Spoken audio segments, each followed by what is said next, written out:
안녕하십니까. TV특강 이제는 인성이다. 이지혜입니다. 요즘은 뉴스 보기가 두렵다는 분들이 많이 계십니다. 하루가 다르게 점점 늘고 있는 흉악한 범죄와 사건, 사고들이 많이 보도되고 있기 때문인데요.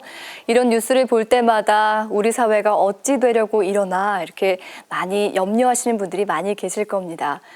학계에서는 윤리와 도덕이 무너진 사회는 더 이상 희망이 없다라고 말하고 있는데요. 그래서 오늘은 윤리학적 관점으로 보는 대한민국의 문제와 인성교육의 중요성 함께 살펴보겠습니다.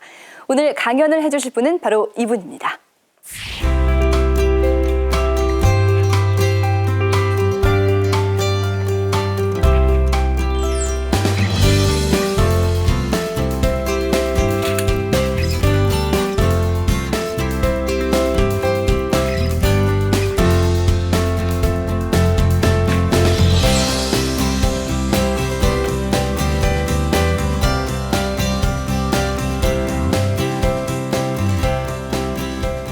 인성교육이란 사람이 자연적으로 가지고 있는 그런 성품이 아니라 사람이 마땅히 가져야 하는, 가졌으면 좋은 그런 성품을 뜻합니다.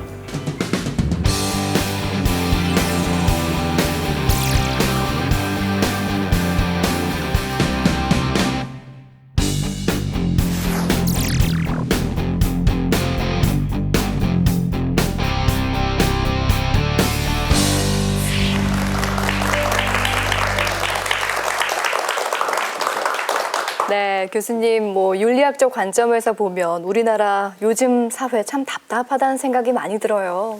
예, 우리 조금만 노력하면 참 행복하게 될 수 있는데도 불구하고 그걸 못 참아서 지금 우리가 모두 불행합니다. 네, 그럼 오늘 강의를 통해서 좀 더 행복해지는 방법 알려주시는 건가요? 예, 한번 노력해 보겠습니다. 네, 오늘 강의 박수로 청해 듣겠습니다. 예, 모두들 우리나라 지금 상황에 대해서 걱정을 하고 있는데요. 근데 다른 나라는 우리나라를 그렇게 보지는 않습니다. 외국은 우리 한국이 꽤 괜찮은 나라로 그렇게 보고 있어요. 2014년 우리 한국의 인간개발 지수가 세계에서 15번째라고 그렇게 발표를 했어요. 근데 15번째도 대단하지만은 일본은 17번째고 프랑스가 20번째고 핀란드가 24번째예요. 그러니까 거기에 비하면 우리나라가 아주 앞서 있죠. 자, 이렇게 되면 우리가 참 행복해야 할 텐데 놀랍게도 우리 한국 사람이 별로 행복하지 않아. 이게 참 안타깝습니다. 즉 한국 사람들은 스스로를 상당히 불행하다고 그렇게 느낀다고 외국 조사기관들이 발표를 했어요. 영국의 그 레가툼 경제연구소라는 곳이 있는데요. 전 세계 소위 그 번영지수라는 것을 발표를 합니다. 그런데 우리나라의 2011년에 번영지수가 세계에서 26번째다. 상당히 괜찮습니다. 그런데 그 항목 가운데 뭐가 있는가 하니까 평균 생활 만족도라는 것이 있어요. 평균적으로 삶을 어느 정도 만족하게 사느냐, 만족스럽다고 생각하느냐, 거기에는 110 조사 대상국 가운데 104번째라. 이거 참 기가 차죠. 말하자면 거꾸로 6번째라. 그러니까 110개국을 조사를 했는데 불행하다고 하는 순으로 말하면 6번째로 불행한 나라가 되어 있단 말이에요. 이 말은 우리보다 굉장히 가난한 나라들도 우리보다 아주 행복하다고 느끼는 겁니다. 예를 들어서 필리핀도 우리보다 행복하다고 생각하고 심지어는 방글라데시 같은 나라도 한국보다는 만족도가 높아요. 가끔은 이런 조사가 과연 정확하냐에 대해서 좀 의문을 가질 수도 있어요. 이게 좀 과장된 거 아니냐. 그런데 자살률이 이건 우리가 속일 수 없잖아요. 지금 영거포 OECD에서 1등을 하고 있다고요. 너무 자살이 많아요. 우리가 인구 10만 명당 28.5명으로 되어 있는데 헝가리가 19명이니까 차이 엄청나죠. 참 교통사고보다 약 10배나 많은 사람이 매일 자살하고 있습니다. 그러니까 이건 우리가 속일 수 없잖아요. 그러니까 분명히 우리가 아주 불행하다고 느끼는 것이 사실입니다. 자, 사람이 뭐 때문에 사느냐? 우리가 너 당신 왜 열심히 일하느냐? 당신 왜 그렇게 열심히 공부하느냐 하면 궁극적인 목적이 행복이에요. 행복하기 위해서. 행복은 다른 것의 수단이 될 수 없어요. 우리가 어떤 사람 보고 당신 왜 행복하려고 하느냐? 그건 말이 안 되는 질문입니다. 그건 대답이 없는 질문이에요. 그러니까 행복 그 자체가 최후의 목적인데 그것이 다른 것의 수단이 될 수 없잖아요. 그만큼 행복이라는 게 중요한데, 자, 우리가 민주화, 경제개발, 문화발달 뭐 여러 가지를 성취했는데도 우리가 불행하다면은 뭐 때문에 우리가 이렇게 노력을 했는가? 저는 두 가지 이유가 있다고 생각해요. 우리 한국 사람이 불행한 것. 한 가지는 경쟁심이 엄청나게 강해요. 전 세계에서 한국인이 경쟁심이 제일 강합니다. 구체적으로 하나 여러분에게 한번 질문을 해보겠습니다. 여러분의 자녀가 학교에 가서 공부를 해가지고 성적표를 받아왔는데 평균 75점을 받았는데 1등을 했다. 그게 더 좋습니까? 평균 95점을 맞았는데 3등을 했다. 그게 더 좋습니까? 제가 여러분에게 질문을 해보면요.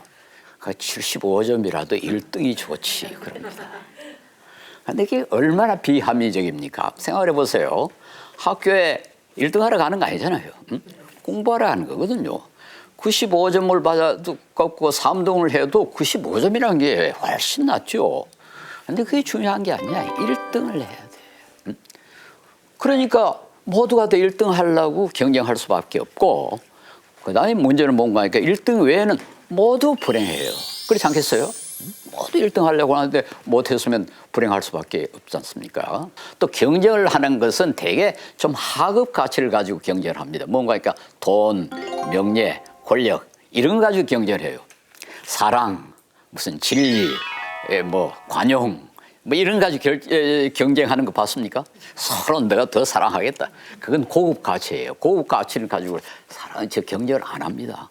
하급 가치로 경쟁을 하니까 사람들이 점점 돈, 권력, 인기 이런 것만 추구하게 됐고, 그건 한정이 돼 있거든요. 돈이라는 건 내가 많이 가져버리면 다른 사람이 적게 가질 수밖에 없는 겁니다. 권력도 그렇습니다. 사랑은 안 그렇죠. 내가 사랑을 너무 많이 하기 때문에 그만 다른 사람이 사랑을 못한다. 그런 건 없어요. 내가 암만 사랑해도 다른 사람 사랑할 수 있는데, 불행하게도 하급 가치들은 그렇지 않습니다. 그래서 우리가 하급 가치를 너무 추구하게 되고, 뭐 경쟁하기 때문에 하급 가치를 추구하고, 하급 가치를 추구하니까 또 경쟁이 심해지고, 이런 악순환이 생겨납니다. 그런데 경쟁이 심하더라도 그 경쟁이 페어하게, 소위 공정하게 이루어지면은 좀 덜 불행해요. 여기서 중요한 것이 도덕성입니다. 이 도덕성이 아주 강하면은, 도덕성이 높으면은 경쟁이 공정하게 이루어지는데, 도덕성, 우리가 뭐 윤리라고 그러는데 이게 낮으면은 이 게임이 공정하게 돼 있질 않아요. 그런데 우리나라는 도덕적 수준이 좀 낮습니다. 이게 우리를 불행하게 만드는 두 번째 이유입니다. 국제투명성기구라는 단체가 있는데요. 해마다 여러 나라의 그 투명성을 발표를 하는데, 지난해 2013년 우리나라의 투명성이 세계에서 46번째라 그랬어요. 우리 경제 수준에 비해서, 기술 수준에 비해서, 교육 수준에 비해서 이게 너무 낮아요. 물론 우리 한국이 뭐 가장 비도덕적인 국가는 아닙니다. 그리고 또 과거에 비해서는 상당히 좋아졌어요. 그러나 선진국 대열에 들어가기에는 너무너무 뒤떨어져 있어요. 아프리카 보츠와나라는 나라는 20번째예요. 그 나라보다 우리는 좀 46번째니까 얼마나 뒤떨어져 있습니까? 참 창피한 수사입니다. 탈세율은 26.8%가 돼가지고 그리스나 스페인과 비슷하고요. 보험금으로 나가는 돈 가운데 사기로 지불되는 것이 일본의 13.9배입니다. 그러니까 우리가 도덕적 수준이 낮기 때문에 경제적 발전도 손해를 보고 있다. 그렇게 지금 우리가 결론을 낼 수가 있어요. 경제개발, 문화발달 뭐 여러 가지를 성취했는데도 한국 사람들은 스스로를 상당히 불행하다고, 저는 두 가지 이유가 있다고 생각해요. 우리 한국 사람이 불행한 것. 한 가지는 경쟁심이 엄청나게 강해요. 그런데 경쟁이 심하더라도 그 경쟁이 페어하게, 소위 공정하게 이루어지면 좀 덜 불행해요. 여기서 중요한 것이 도덕성입니다. 그런데 우리나라는 도덕적 수준이 좀 낮습니다. 이게 우리를 불행하게 만드는 두 번째 이유입니다. 뭐랄까요? 말씀하신 대로 육체적인 굶주림에선 벗어났지만 아직까지는 좀 정신적인 굶주림에 시달리고 있구나라는 생각이 들어요. 그렇죠. 네, 그 포인트가 바로 윤리의 부재다라는 말씀이신데, 자, 이 강 계속해서 함께 들어보겠습니다.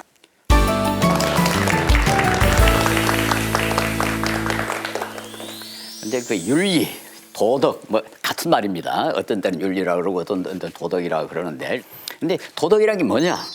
많은 사람은 뭐 우리 사회에 어떤 규범이 있는데, 예를 들어서 거짓말하면 안 된다, 도둑질하면 안 된다, 뭐 사람 죽이면 안 된다, 이런 규범이 있잖아요. 이걸 규범이라고 그러는데, 이 규범 잘 지키면 도덕적이 된다, 이렇게 알고 있어요. 아니, 이건 사실 뭐 틀린 말은 아닙니다. 그리고 도덕적인 사람 아주 훌륭한 사람이고, 그래서 저 사람은 참 도덕적인 사람이다, 존경할 만하다, 뭐 그것도 틀린 말은 아니에요. 그러나 도덕에서 그 가장 중요한 요소는 내가 얼마나 훌륭한 사람이 되느냐가 아니라 나의 행동이 다른 사람에게 얼마나 해가 되느냐, 그게 중요합니다. 예를 들어서 우리 거짓말은 비도덕적이라고 하지 않습니까? 거짓말하면 안 된다. 그런데 어떤 때는 어떤 사람이 나한테 거짓말 한다고요. 어떤 거짓말 하는지 아세요? 젊어 보입니다. 그럽니다. 사실 아니죠. 사실 아니죠. 근데 내가 그 사람 보고 야, 이 거짓말쟁이야, 야, 이 사기꾼아, 그럽니까? 그 사람은 나를 해롭게 하기 위해서 거짓말한 게 아니죠. 나를 즐겁게 하기 위해서 하는 거고요. 어떤 게 비도덕적이냐? 거짓말 해가지고 다른 사람을 속여서 다른 사람이 오판을 해가지고 그 사람이 손해보도록 만드는 거, 그게 비도덕적이거든요. 그 말은 비도덕적이 되면은 다른 사람께 해를 끼치고, 해를 당한 사람은 기분이 좋지 않죠. 도덕적 수준이 낮다는 말은 무슨 말입니까? 결국은 다른 사람에게 해를 끼치는 사람이 많고 다른 사람이 해를 당하는 그 정도가 크다, 그런 뜻이거든요. 과거에는 우리가 자연과 더불어 살았습니다. 가령 내가 어릴 때는 우리 집 앞에 있는 옹달샘에서 물을 길어다 먹었어요. 그 물을 마시기 위해서 다른 사람의 도움도 필요 없고 다른 사람 만날 필요도 없고 우리 가서 물 뜯어 먹으면 됩니다. 근데 오늘은 우리가 수돗물을 마십니다. 그럼 수돗물은 수많은 사람의 손을 거쳐야 돼요.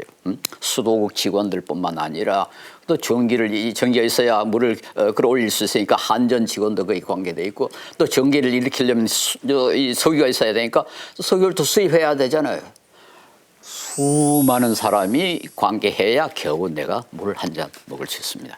과거에는 자연이 우리를 불행하게 만들 수가 있어요. 비가 안 오거나 병충해가 심하거나 지진이 일어나고 무슨 태풍이 불고, 이런 것들이 우리를 불행하게 만들고, 또 햇빛 잘 비치고 비가 잘 오고 병충해가 없으면 또 농사가 잘 뜨고 얼마나 행복했습니다. 그래서 오늘은 우리가 행복하냐 불행하냐가 자연이 결정해 주는 것이 아니라 다른 사람이 결정합니다. 다른 사람. 또 사회가 결정합니다. 그러니까 우리가 다른 사람과의 관계가 얼마나 중요하면 어떤 사회에 사는가가 얼마나 중요한가 하는 것을 알 수가 있죠. 저는 아프리카 같은 데 가끔 가봅니다마는 그 사람들 아이들 태어나는데 그 아이들이 무슨 죄가 있습니까? 뭐 자기들이 무슨 잘못한 것도 하나도 없는데도 불구하고 그 애들은 고생을 죽도록 한단 말이에요. 우리 한국에서 태어난 아이들은 자기가 그 잘나서 잘 태어난 게 아니잖아요. 그죠? 우연히 한국에 태어났는데 그래도 괜찮은 나라에 태어났기 때문에 어릴 때 보호도 받고 비교적 음식도 제대로 먹고 교육도 받고 그런단 말이에요. 한국 사회, 아프리카 사회 누가 만들었습니까? 자연이 그렇게 만든 게 아니죠. 한국 사회는 한국 사람이 만들었고 아프리카 사회는 아프리카 사람들이 만들었습니다. 그러니까 누가 만들었냐? 사람이 만든 거다. 사람이 사람의 행복과 불행을 결정한다.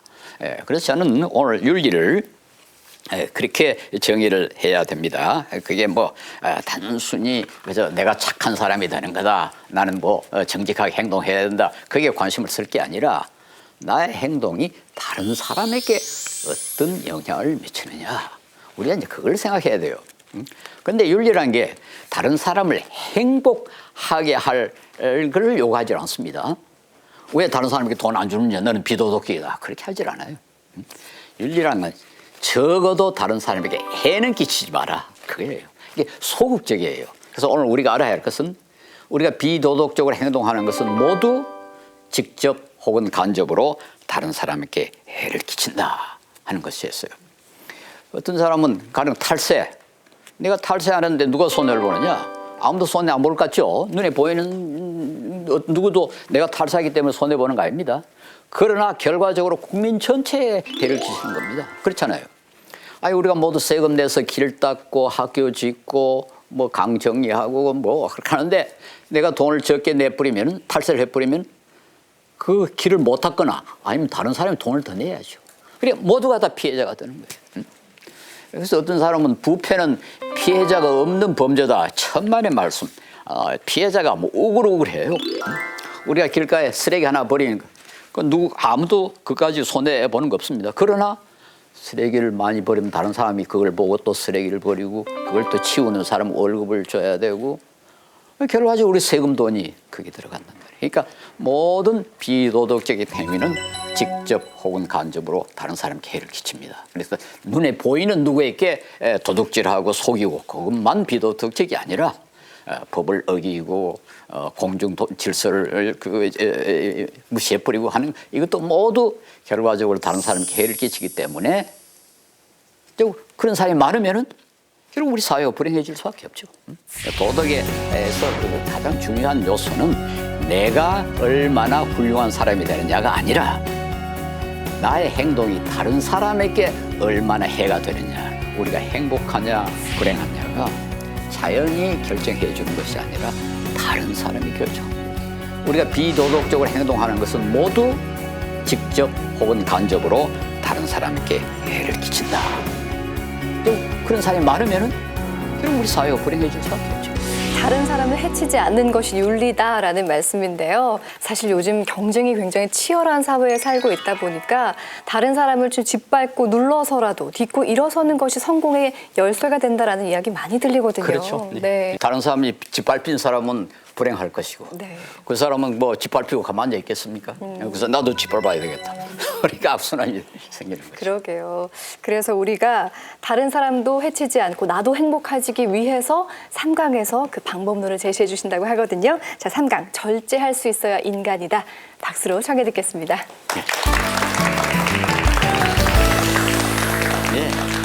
네, 결과적으로 저는 오늘 이 절제라는 것을 좀 강조를 합니다. 우리가 왜 다른 사람을 속이느냐, 왜 탈세를 하느냐, 왜 법을 어기느냐. 오늘 심심한데 거짓말 한번 해볼까? 그런 사람 있을까요? 오늘 뭐 할 일도 없는데 탈세를 한번 해볼까? 그런 사람 없어요. 다 욕심 때문에 합니다. 이 절제할 수 있는 사람이 고급 인간이라고 생각을 합니다. 왜냐? 짐승은 절제할 줄 몰라요. 개가 조금 절제해야지. 내가 이거 너무 많이 먹으면 비만에 걸리는데 안 되지. 그런 게 없습니다. 그런 게 없어요. 짐승은 전혀 절제 못해요. 절제하지 않아요. 아예 충동적으로 행동해요. 어린 아이도 절제 못합니다. 아이들이 이거 좀 참아야지. 그거 좀 쉽지 않아요. 조금 수양이 된 사람, 우리가 말하자면 조금 교양 있는 사람이 절제하는 거죠. 그리고 뭐 욕을 하고 싶어도 좀 참고, 뭐 자동차 타고 다니면 이거 얄밉게 끼어드는 사람 있잖아요. 가서 들어보고 싶지만은 참아야지. 그래서 조금 수양된 사람들 그렇습니다. 다른 사람이 나한테 욕을 하더라도 뭐 거기서 일일이 또 대꾸할 필요가 있나? 그런 사람을 우리가 점잖은 사람이다. 그렇게 이야기하잖아요. 근데 우리 인간은 절제해야 인간입니다. 절제 못하면 인간이 아니에요. 그래서 옛날에 이제 그런 표현이 있어요. 우리 옛날에 비인이면 불인이요, 불인이면 비인이다 하는 그런 그 표현이 있는데요. 인간이 아니면 참지 못하고, 한문이 좀 어렵습니다만, 인간이 아니면 참지 못하고, 참지 못하면 인간이 아니다. 왜냐하면 짐승은 못 참거든요. 배고픈 개 보고 음식이 아주 맛있는 음식을 대면서 야 참아라. 그건 불가능하죠. 개는 그런 거 할 줄 몰라요. 사람은 참을 수 있어야 된다. 그래서 우리나라도 이런 표현이 있는 겁니다. 서양에서도 그리스 사람들이 뭐 4대 미덕 하는데 거기 반드시 인내, 참는 게 들어와 있어요. 아주 재밌는 실험을 미국의 미셸 교수라는 분이 했는데요. 그 스탠포드 대학의 심리학 교수인데 이분이 1960년대 4살에서 10살 사이의 아이들을 상당수를 앉혀놓고는 마시멜로라는 뭐 미국에 그런 과자가 있답니다. 맛있는 과자를 하나씩 주고는 자 15분을 안 먹고 참으면은 마시멜로를 하나 더 준다. 이제 그렇게 이야기했어요. 그리고는 말하고 나가버렸어요. 그러니까 어떤 아이는 나가자마자 먹어버렸어요. 한 3분의 1은 그렇게 먹었답니다. 그리고 이제 3분의 1은 조금 참다가 먹고 3분의 1은 15분을 참아가지고 마시멜로 하나 더 받았대요. 그런데 그거로 끝낸 게 아니고 이분이 자기 딸이 마침 그게 참여를 했는데 딸이 그러더래요. 그게 아무나 이렇게 됐단다. 그래가지고 흥미가 생겨가지고 조사를 했어요. 그 아이들이 나중에 어떻게 됐는가. 몇십 년 동안 조사를 했습니다. 참 놀라운 것이 발견이 됐는데요. 그대로 바로 먹어본 아이들 거의 대부분은 마약 중독자가 됐든지 감옥에 들어가 버렸든지 하여튼 실패한 인생을 살았다는 거예요. 근데 마지막까지 참는 3분의 1은 대개는 좋은 대학에 들어가 있고 아주 좋은 직업을 갖고 있고 아주 책임 있는 자리에 있더라. 이게 아주 유명한 스탠포드 마시멜로 실험이라는 것입니다. 자, 여기서 그 인내라는 것이 그 얼마나 중요한가 하는 것을 알 수가 있죠. 나중에 로체스터 대학에서 이 실험을 다시 반복을 했어요. 거기는 어떤 실험을 했는가 하니까 아이들 두 그룹으로 나누고 한 그룹에는 속였어요. 15분만 참으면은 하나 더 주겠다 해놓고 안 줬어요. 그리고 한 그룹에는 15분 후에 참으면 주겠다 해서 줬어요. 그리고 나중에 이 두 그룹을 합쳐가지고 다시 여러분 15분만 참으면은 하나 더 줍니다. 이랬더니 어떤 결과가 생기는가 하니까 속은 아이들은 거의 대부분 그대로 먹어버렸어요. 그런데 이쪽에 약속을 지킨 그룹에는 이쪽 약속을 어긴 그룹보다 4배나 더 많은 아이들이 참았답니다. 자, 이게 우리에겐 시사하는 바가 아주 많죠. 우리가 참아야 윤리적이 되지만은 윤리적이 되면은 참는 사람이 더 많아진다. 재밌죠? 내가 정직하게 행동하면은 앞으로 나한테 이익이 될 것이다. 그것에 대한 믿음이 있으면은 참는단 말이에요. 그러니까 이게 우리 사회가 윤리적이 돼 있으면은 더 윤리적인 사람이 더 많이 나오고 사회 도덕적 수준이 낮으면은 사람들이 뭐 믿을 수가 없으니까 뭐 저 사람 저렇게 말하는데 어떻게 믿어? 그러니까 안 믿어버리고 그러니까 자기 욕심 채워버린단 말이에요. 그래서 이건 우리에게는 아주 중요한 하나의 실험이다. 근데 최근에 이분이 책을 썼는데 인내라는 걸 참는 게 이게 선천적이 아니라 구체적 선천적일 필요가 없다 그랬어요. 이거 우리가 아이들 4살짜리니까 뭐 되게 타고 날 때부터 그런 인내력이 있었다 이렇게 생각하기 쉬운데 그분이 조사를 해보니까 선천적이 아니더라. 아까 뭐 로체스터 실험만 봐도 선천적이 아니잖아요. 속은 아이들은 당장 먹어버렸잖아요. 환경이 중요하고 교육이 중요하고 사회의 문화가 참 중요하더라. 그래서 우리가 우리 자녀들이 지도자가 되려면 사람들로부터 존경받고 사랑받으려면은 인내할 줄 알아야 됩니다. 자기 욕심 적절하게 조절하고 아니 뭐 아주 합법적인 다른 사람에게 해를 안 끼치는 범위 내에서 나 행동한다. 그런 사람은 결국 인정을 받습니다. 우리가 조금 욕심을 절제하면 결과적으로 우리 모두가 다 행복해집니다. 다른 사람이 해롭게 안 하고 그럼 다른 사람도 나를 해롭게 하지 않고 이게 얼마나 우리 사회에 중요한지요. 그래서 우리 오늘부터 좀 우리 절제하는 그런 노력을 우리 자신도 기울이고 우리 자녀에게도 좀 교육시켰으면 참 좋을 것 같습니다. 비인이면 불인이요, 불인이면 비인이다. 인간이 아니면 참지 못하고 참지 못하면 인간이 아니다. 우리 인간은 절제해야 인간입니다. 우리 사회가 윤리적이 돼 있으면은 더 윤리적인 사람이 더 많이 나오고 환경이 중요하고 교육이 중요하고 사회의 문화가 참 중요하더라. 우리가 조금 욕심을 절제하면 결과적으로 우리 모두가 다 행복해집니다.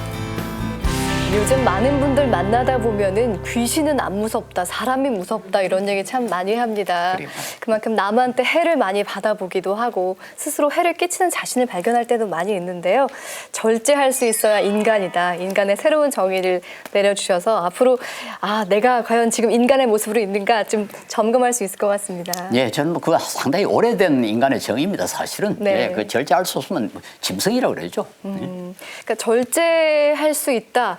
참 우리가 늘 들었던 과유불급이라는 말이 그렇죠. 떠올라요. 그렇습니다. 네. 예, 예. 아니 뭐 욕심을 전혀 없애라는 건 아니죠. 네. 지나친 욕심은 결과적으로 손해를 본다. 그 과유불급의 아주 중요한 그 핵심이죠. 네. 나만 행복하기 위해서가 아니라 우리 모두가 행복하기 위해서 절제해야 된다라는 귀한 가르침을 얻었습니다. 오늘 교수님 말씀 감사합니다. 감사합니다. 네, 말은 절제할수록 성숙한 사람이 되고 욕망은 절제할수록 행복이 찾아온다라고 합니다. 이렇게 단순하면서 명쾌한 진리를 우린 너무나 외면한 것이 아닌가 하는 생각을 해봅니다. TV 특강 이제는 인성이다. 오늘은 여기까지입니다. 저희 다음 시간에 인사드리겠습니다.